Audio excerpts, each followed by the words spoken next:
Well, what comes to mind when people say the word Antarctica, or before I came here for the first time, is this remote place that's almost unreachable. And when you arrive for the first time, it's this serenity about it that overwhelms you and really takes your breath away. So it's really one of those places that has been touched the least by mankind and is at its most pristine.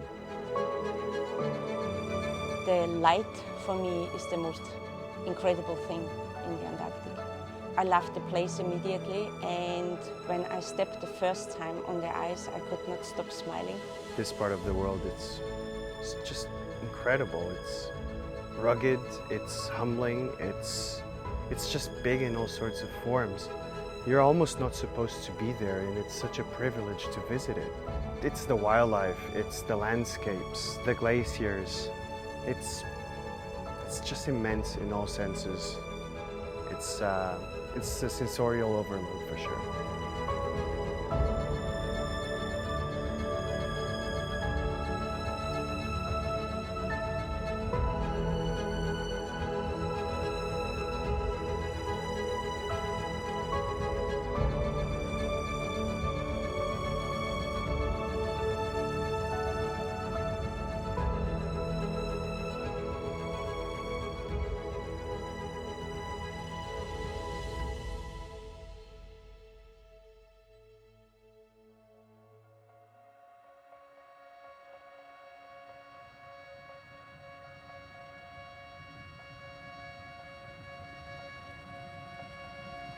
We just had the privilege to visit South Georgia Island, one of my favorite places on this whole planet.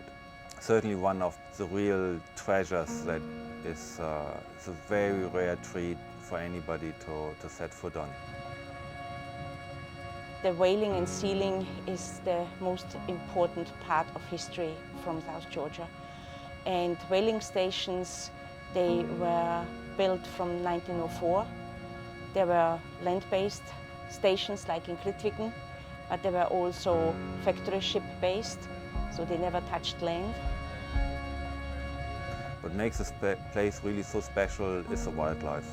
One of the big spectacles to be allowed to get this close to such a huge colony of king penguins.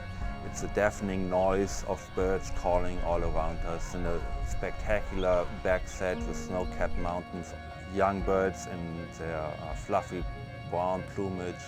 We saw adults that are molting and parents come back calling their chicks. This part of the world is very special. South Georgia is full of life with its king penguin colonies, beaches packed with seals, and jaw-dropping landscapes. We find ourselves in the presence of many fur seals. The eye catches immediately playful pups jousting, males lounging on the rocky shores and swimming around the landing sites. Fur seals, or eared seals, easily identifiable by having a thick coat, long whiskers, and walking on their front flippers.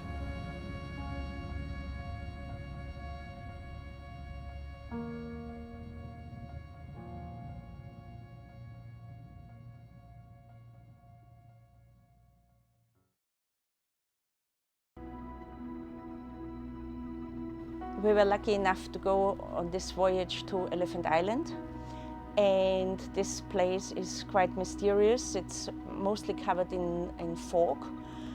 It has an abundance on wildlife there, but it was also the rescue place for the Shackleton people, and they stayed there for 4 months before they were rescued by the Yelko, a Chilean ship. And their captain, there is a bust on one of the rocks in front of the glacier from this captain who saved these people.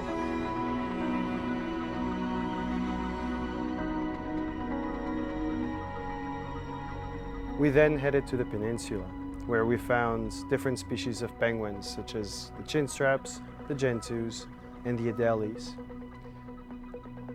Icebergs of all shapes and forms, with beautiful blue colors, snow-capped mountains, and jagged coastlines. We were very lucky with the weather. It allowed us to launch kayaks so we could go paddling amongst in the brash ice. It's an incredible experience. We also got to launch Zodiacs and went cruising along the glaciers where we got to see beautiful wildlife such as crab-eater seals on ice floes. It also gave us the opportunity to cruise along the shorelines, some of them beautiful, beautiful vertical cliffs full of wildlife.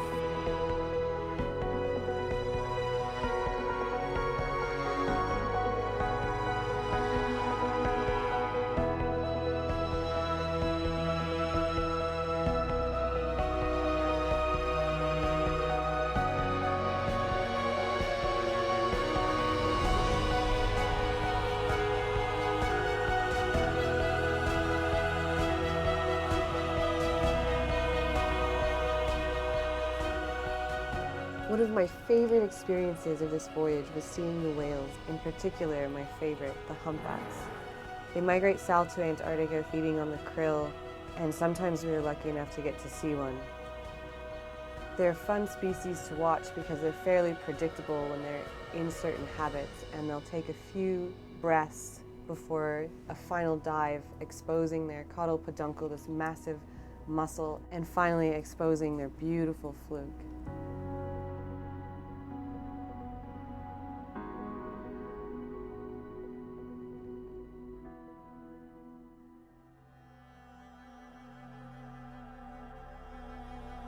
We had the pleasure to visit Grytviken, Fortuna Bay, Stromness, Salisbury Plain, Point Wild, Spurt Islands, Mikkelsen Harbour, Nico Harbour, Paradise Bay, Planell, and Peterman Island.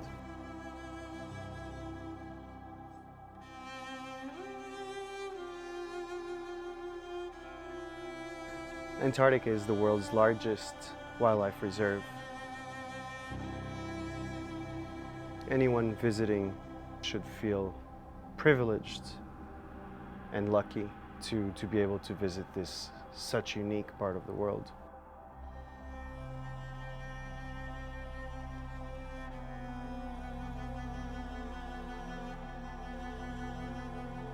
And when you stand on this vast place and you think how much history happened there, it makes it much more interesting for me.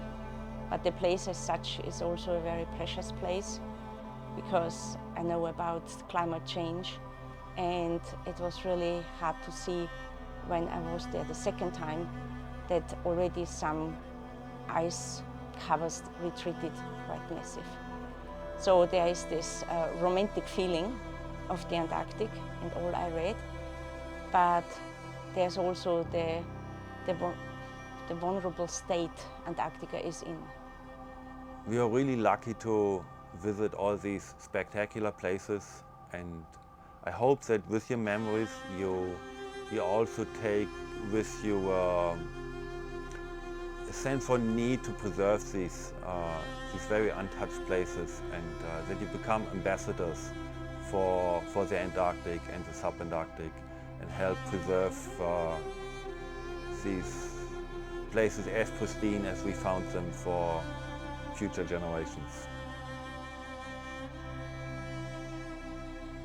For me, it encapsulates everything that you would want as an explorer or an adventurer. It has raw, unforgiving nature coupled with just this serene element and expanse that is unrivaled to anything else in the world that I've experienced. It's just incredible, and it leaves me wanting more.